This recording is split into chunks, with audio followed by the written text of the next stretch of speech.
guys, and welcome back to Mika Reacts and Reviews, where we act and review to things on the internet. And today we are going to be reacting to Joyner Lucas, I'm Not Racist. Now this will be a reaction review because I did watch this video like when it first came out, which was 3 years ago, and it has 145 million views, so lots of views, it got a lot of attention, and 3.5 million likes. So I was inspired to do a reaction review to this because I saw another reactor, a couple, do it, and I had my own thoughts about it, so I decided to do my own reaction review to this video.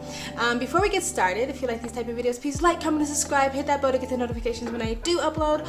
All of that helps with the algorithm, guys. And if you would like to support this channel, you can also donate. My PayPal link is in the description box below and also in the comment section. But you don't have to. You can just sit back, relax, and enjoy the video. Oh, here you go. With all due respect, I don't have pity for you black niggas. That's the way I feel. Screaming Black Lives Matter, all the black guys rather be deadbeats than pay your bills. Yelling nigga this and nigga that. Call everybody nigga and get a nigga mad. As soon as I say nigga, then everyone react and wanna swing at me and call me racist cause I ain't black. Well, pound that then. Talking about slavery like you was around back then. Like you was picking cotton off the fucking ground back then. Like you was on the plantation getting down back then. Alright, look. I see a black man aiming his gun, but I'd rather see a black man claiming his son. And I don't mean just for one day and you done. I mean, you still trapped in a rut. And I work my ass off and pay my taxes for what? So you can keep living on free government assistance, food stamps for your children, but you still trying to sell them for some weed and some liquor or a fucking babysitter while you party on the road cause you ain't got no fucking goals? You already late. You motherfuckers need to get your damn priorities straight. Wait, it's like you're proud to be fake, but you lazy as fuck. And you rather sell drugs and get a job and be straight, and then you turn around and complain about the poverty rate. Fuck out of my face. You can't escape problems. You can pray for some change, but can't break a dollar. Got nobody else to blame, so you blame Donald. They fucked the world with a Make America Great condom. My boy's been back. I'm not racist. My sister's boyfriend's black. I'm not racist. My sister-in-law's baby cousin Tracy got a brother and his girlfriend's black. My head's in the cloud. Heard there's not enough jobs for all the men in your house. Maybe we should build a wall to keep the Mexicans out. Or maybe we should send them all to the ghetto for now. I'm not racist. And I never lied, but I think there's a disconnect between your culture and mine. I worship the Einsteins, studied the Steve Jobs, but you ride Tupac's dick like he was a fucking god. Oh my God. And all you care about is rapping and stunting and being ratchet, and that's the nigga within you. Music rot in your brain and slowly start to convince you. Then you let your kids listen and then the cycle continues. Blame it all on the menu, blame it on those drinks, blame it on everybody except for your own race. Blame it on white privileges, blame it on white kids, and just blame it on white citizens. Aim at the vice president. Bunch of class clowns. Niggas kneeling on the field, that's a flag down. How dare you try to make demands for this money? You gon' show us some respect, you gon' stand for this country, nigga. I'm not racist. I'm just prepared for this type of war. I heard Eminem's rap at the awards. Who's he fighting for? Y'all can take that motherfucker too. He ain't white no more. It's like you wanna be so famous. You'll do anything for attention and a little payment. I can't take you nowhere without people pointing fingers. Pants hanging off your ass. You ain't got no home training. Put your fucking pants up, nigga. Put that suit back on. Take that do-rag off. Take that gold out your mouth. Quit the pitiful stuff. And then maybe police will stop killing you fucks. Yo, what the fuck? I'm not racist. It's like we're living in the same building but split into 2 floors. I'm not racist. But there's 2 sides to every story. I wish that I knew yours. Alright. That was the first part of the song, let's just say the white man's part, and my thoughts on it. So let's go through a couple of things that he said and he mentioned, and then I'll also talk about the way he delivered it. Alright, so the whole slavery thing, you wanted me around back then. I totally agree with that. I think slavery was a tragedy. It was a horrible thing, inhumane thing that happened to my ancestors and other people's ancestors. Black people weren't the only people that were enslaved. People of all different races and cultures have been enslaved throughout history, and people are being enslaved till this day. So we do not monopolize on that historical suffering, but we definitely try to pretend that we do. I understand though, like, what was it, epigenetics, where people feel like their ancestors' suffering is passed down through their DNA and somehow they're still like traumatized by it. I think that's sort of like pseudoscience. I don't really believe that, and I think it's just like an excuse. It's just a way to like another crutch to like lean on and say like, well, I feel my ancestors' pain, therefore you shouldn't expect me to do certain things with my life because I'm traumatized or I have PTSD or something like that.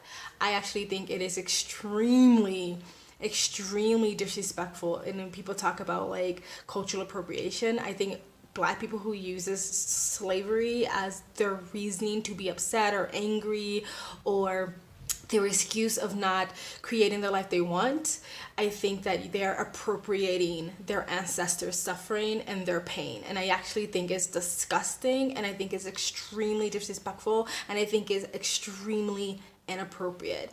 Most people alive today would not last a day or an hour or even a second in their ancestors' shoes, the ones who were actually living and experienced slavery.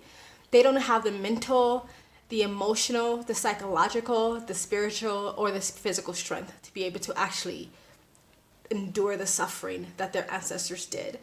And their ancestors endured that suffering and died for them so they can create the life that they want, not to use their suffering as a crutch or as an excuse or as a reason to stay in anger. So I agree with that. The other thing that he talked about was the whole like, you know, you shooting guns, but I would rather you be with your kid or your son and not just for a day and something like that. Now, that stereotype isn't necessarily all wrong because it's an over 70% single mother rate in the Black community. I have mentioned this multiple times on my channel. I've also mentioned it is rapidly growing in the white community, so you might want to get a hold on that. But it's been an issue in the Black community a lot longer, and I personally think a lot of issues that are going on in the Black community stems from the home and stems from single motherhood, and a lot of issues can be solved if we focus on that and talk about that and correct that. But a lot of people don't want to talk about it because people don't want to hold the mirror up to the Black community themselves, and a lot of people feel like if you talk about single motherhood that you're blaming the mothers. No, single motherhood means fathers are stepping out of the home, so we're also holding the men accountable. But again, no matter how strong or amazing or intelligent a woman is, you cannot teach a son how to be a man, so they'll grow up and usually find their father figures in all the wrong places. As well as women, your father is your first example of what a healthy relationship is or what kind of man you should go after. But if you don't have that example, what usually happens is they find him in all the wrong places, and it just continues that cycle. And a lot of, like, we all know the statistics of the negative side effects that happens when someone is raised in a single mother home or a single parent home. And it's not everybody. It doesn't mean it's definitely going to happen to you. Plenty of people who have raised in single mother homes that grow up to be amazing people. But the statistics are a statistic for a reason.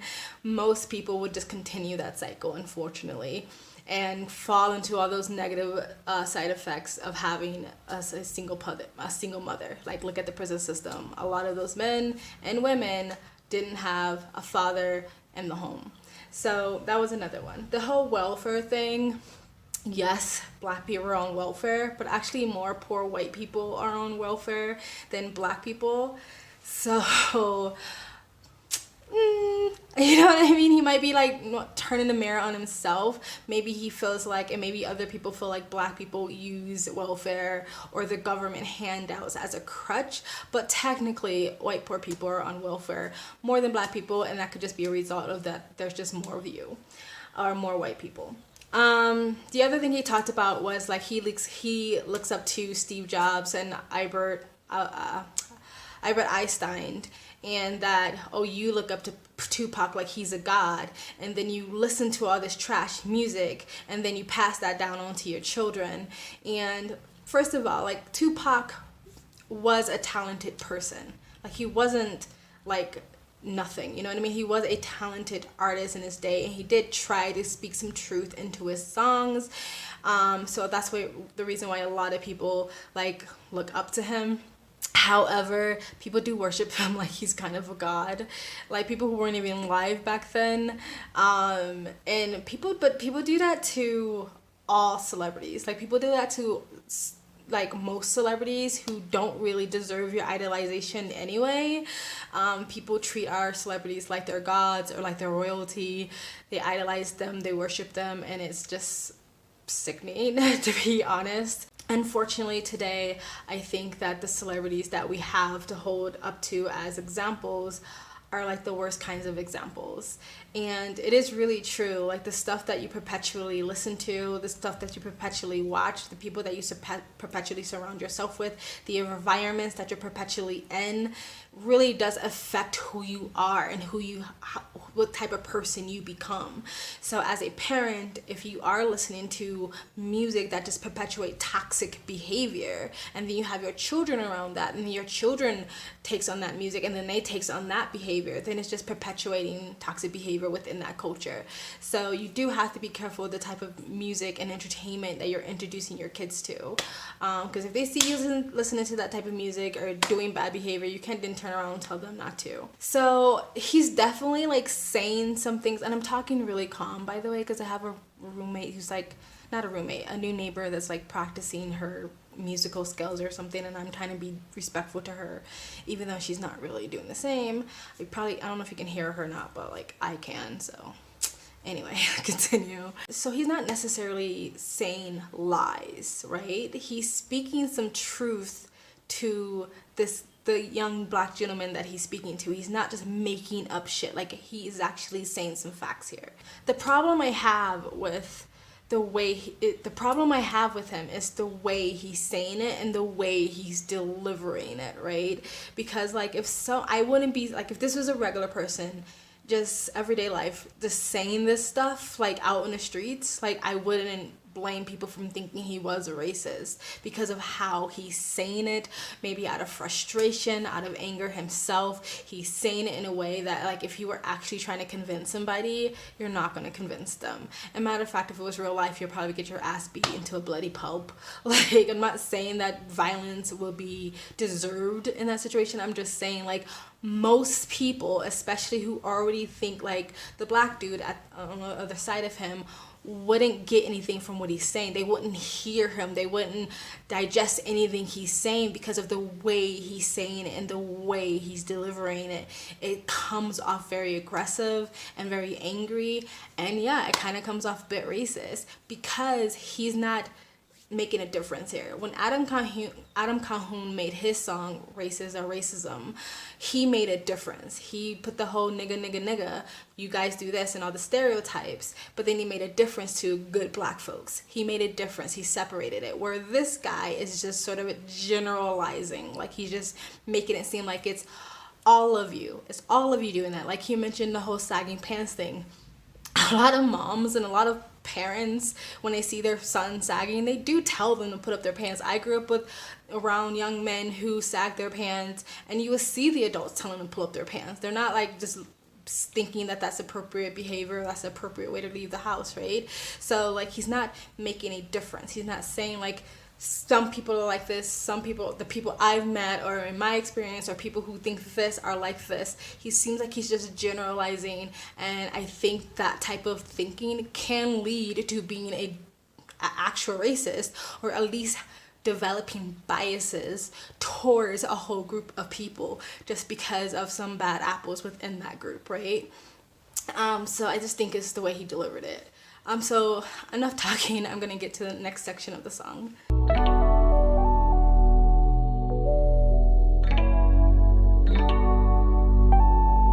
I wish that I knew yours. I'm not racist, I swear.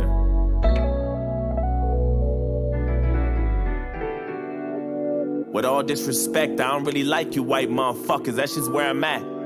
Screaming all lives matter is a protest to my protest. What kind of shit is that? And that's one war you'll never win. The power in the word nigga is a different sin. We shouldn't say it, but we do, and that's just what it is. But that don't mean that you can say it just cause you got nigga friends.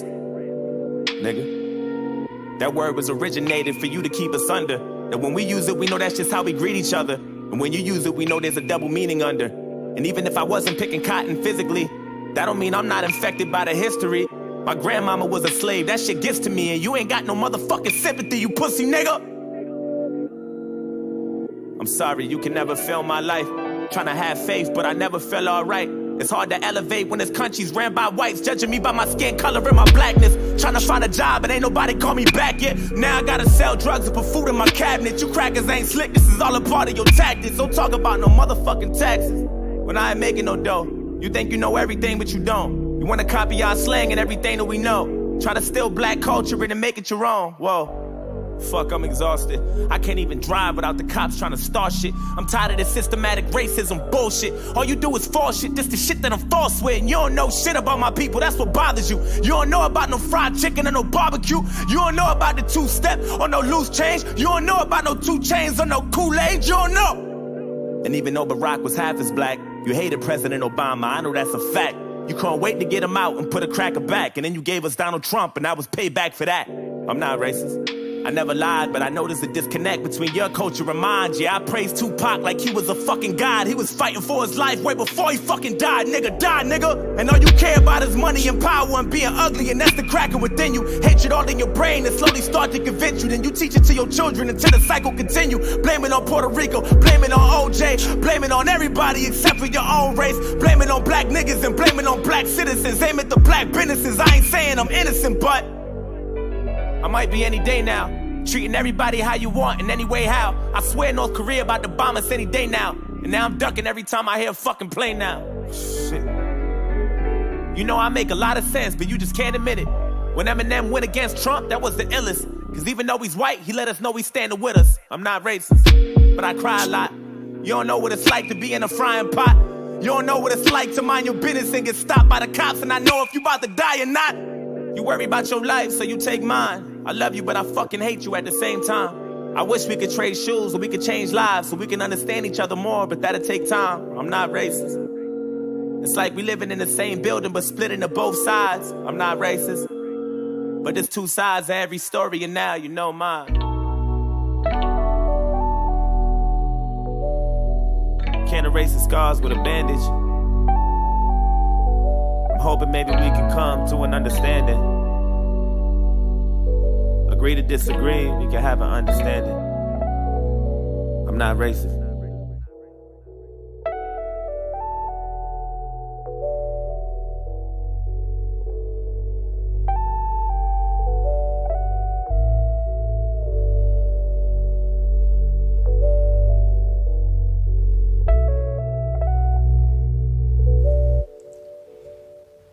We are all human until race disconnected us, religion separated us, politics divided us, and wealth classified us.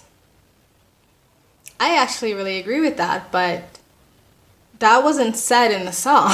So I'm a little confused because if that's something that was said in a song, it would actually make the song a lot different, but it was just said at the end.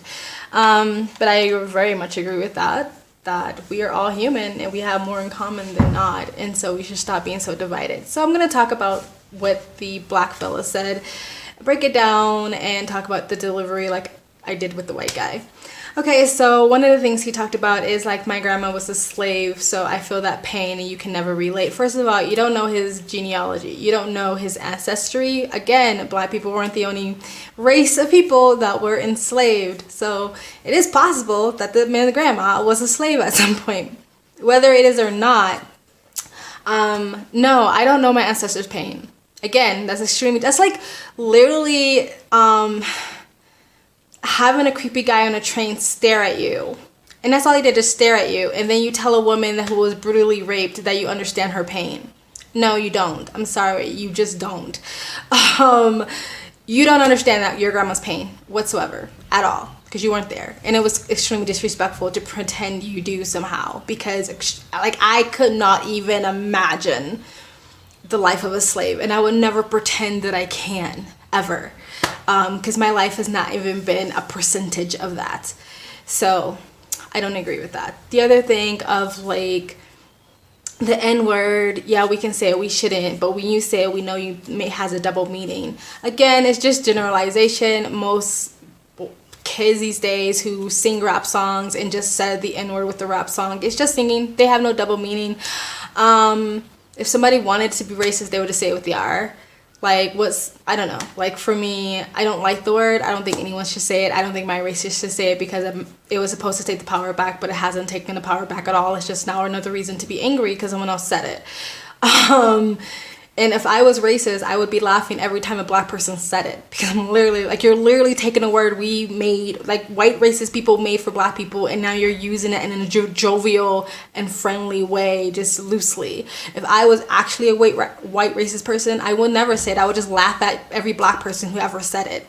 Because again, you're saying a word that was derived from racist people. So yeah, that makes no sense to me.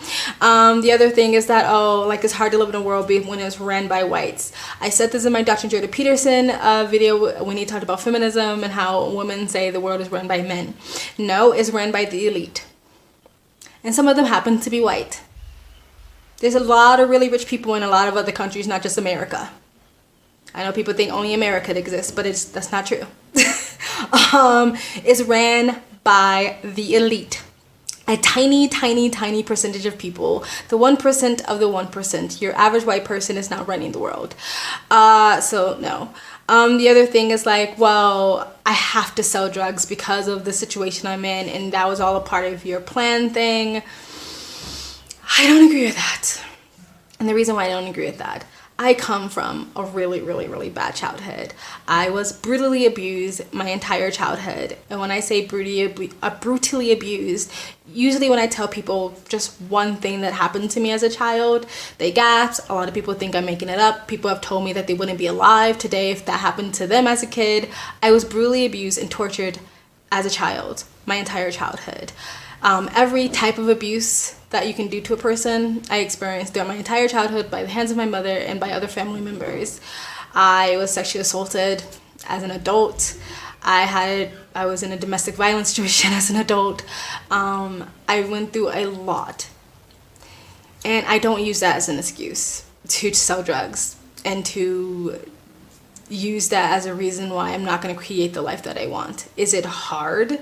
Yes, it is very, very hard to pull yourself out of that situation and not become a shadow of what the people who did to you were, right? It's really hard to do that.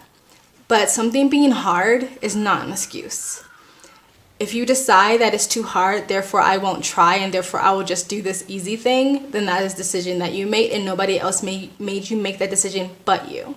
Denzel Washington talked about this. The whole crack epidemic, he said, don't blame anybody else. Nobody forced you to put the crack pipe in your mouth. Don't blame the prison system because nobody made you force you to commit a crime. It is your decisions that you're making, and every time you blame someone else, you put the power on them to change it. That would make sense, the idea of, because people came from poverty and because of their surroundings, they had no choice. That would make sense if I didn't travel the fucking world. I didn't travel the world, but I've been to many countries that are considered developing countries and third world countries where there is extreme poverty. Like, people who live in poverty in America don't really know what poverty is. I'm not saying their poverty isn't hard in America, but compared to poverty in other countries when they don't have social safety nets or government safety nets, they don't have welfare, they don't have unemployment, they don't have free healthcare. Yeah, you don't know what poverty is. These people live in poverty and they don't turn to drugs, and they don't turn to drugs as a whole, and they don't turn to crime. So my thing is culture. It's culturally accepted in those cultures to do those things, so those are the things that is done.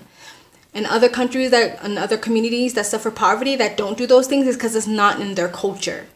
Now, maybe individually, some people in those cultures or communities do drugs or turn to crime, but a lot of these, like, third world countries and developing countries, I feel absolutely safe, and because the crime rate is super low, right? So this idea that, people just don't have a choice.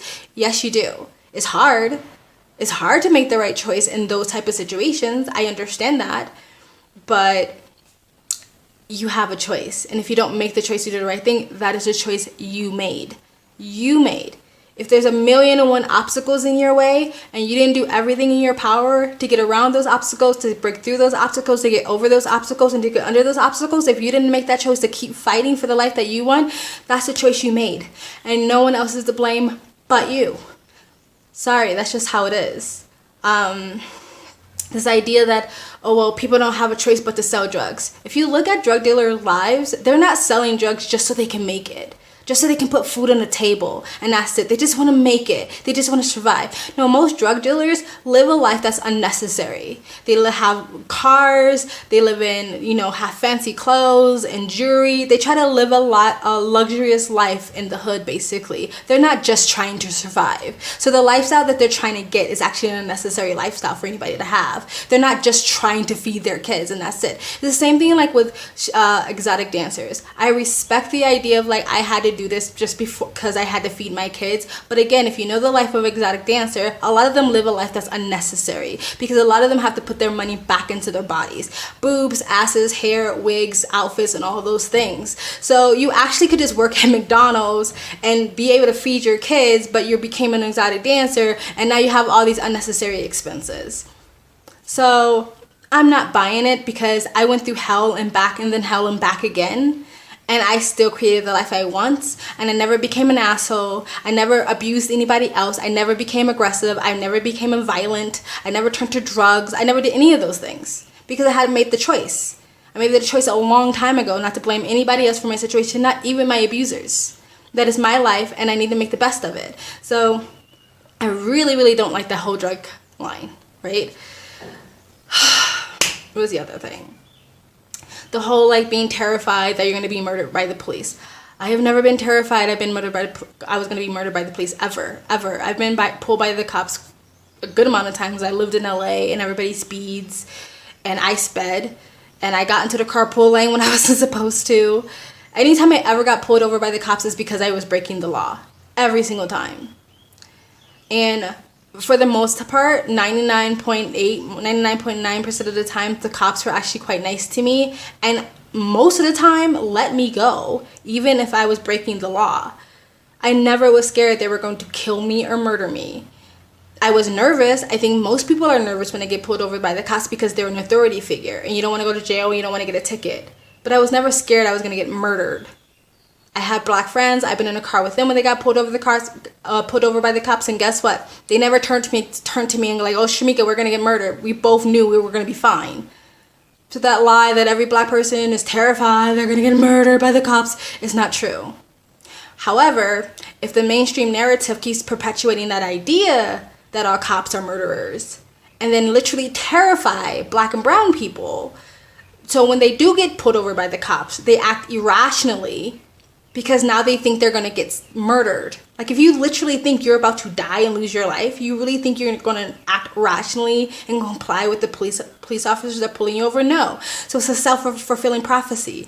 To tell young kids, you're going to die, cops are murderers, they're going to kill you. To sit and have the talk with your black sons that cops are hunting you. How are they supposed to act rationally and calmly when the cops pull them over if they literally think they're going to die? It makes no sense. Thank God my mom never had those talks with us. My adopted mother, she didn't say anything about the cops hunting us. She just raised like well-behaved kids that knew how to behave themselves when they got pulled over by the cops. Again, I'm not saying they're not bad cops. I'm not saying they're not like fucking deranged cops. But most interactions with cops and citizens go perfectly fine.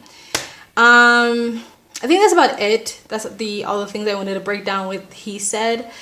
I feel like it was the same delivery issue. It comes off as racist and it comes off as prejudice and bias, and that you're just generalizing a whole group of people. The part when he knocked off his hat was a form of aggression, and I hear people say like, well, I understand because he's angry. No, you have no right to put your hands on anybody's belongings just because you're angry. And I feel like the same people that excuse that type of behavior also excuses the behavior when people go loot and rob and steal and break windows and burn buildings down and go, well, because it's just because they're angry. I get angry, and guess what? My knee-jerk reaction to my anger is never go, let me go burn someone's building down. Let me go break a window, or let me go loot. For the most part, most of the time, the people who are doing that are opportunists. They're taking the opportunity because they have an excuse now to do so. And it's actually another form of disgusting behavior because you're using the excuse of dead bodies for you to go loot and have a come up, basically. And he's talking about like, oh, you destroy black businesses. Black businesses get destroyed in these riots. And again, BLM never cares. And all the black people who are rioting never seems to care. But of course, this guy in the video cares. I do like the fact that both of them said that they wanted to understand each other's story. I do like the fact that he said, I love you, but I hate you, because that like gives you hope that they can come together. And I do like the fact that they hugged at the end. The only reason why I don't like that is because I feel like it was kind of like that whole like, oh, the white person now sees that he's wrong, and the white person now sees the black person that makes sense, and oh, now he's a white ally and he's gonna give the black person a hug. I feel like that's where it was coming from, but I still do like the fact that they united at the end and they hugged. I like the quote at the end. I think it made a lot of sense. It didn't seem like it fit into the song, but it does make sense, and I like that he put it there. My personal opinion and my assumption is that the person who created this song in the video, which I guess is the Joyner Lucas person, I think that he thought that he was going to create this video and he was going to say all the racist stereotypes that a lot of black people feel white people say to each other when no one else is listening. And then the black guy was going to say his part, and everybody was going to see, the black guy has a really good point and the white person is just saying racist stereotypes. I think that's the type of image he was trying to create. But in my opinion, I think the white person had a lot of good points. And I actually think the black person did say a mindset that a lot of people of color have that is going to keep them stuck where they are. And it doesn't uplift anybody, that type of mindset. Because it keeps you having excuses, and it keeps you angry, and it keeps you bitter, and it keeps you upset. All the toxic type of emotions that it keeps you stuck. And so as a person with influence, this Joyner Lucas guy, I think I'm saying his name right, I would rather as a black man, he speaks encouragement into the black community and give them ways to heal themselves and stop being angry and stop using excuses so they can come up like he did and become an influence like he did and create generational wealth like I'm assuming he does or he did or he's doing. Because I think a lot of black celebrities don't use their platform correctly. But I understand and I do see where he was coming from. He did put the nice quote in the end, and I can tell that he's a talented person. That is it. That is my opinion about the song. This was a long video. I apologize, but I had to say what I had to say. Tell me what you think in the comment section, or whether you want to comment on what I said or you want to comment on the video. Please put in the comment section below. Please like, comment, and subscribe. Hit that bell to get the notifications when I do upload. All of that helps with the algorithm, guys. And if you'd like to support this channel, you can also donate. My PayPal me link is in the description box below and also in the comment section. I broke my headphones, so if you donate, I can get some new ones. But you don't have to. You can just like, comment, and subscribe. I also have a second travel vlog channel. If you want to see where I am in the world, you can go to the description box below. Also in the comment section, hit the link, go subscribe to my travel vlog channel and or follow me on Instagram. My stories is usually what's most up to date, and you guys have an amazing day. Bye.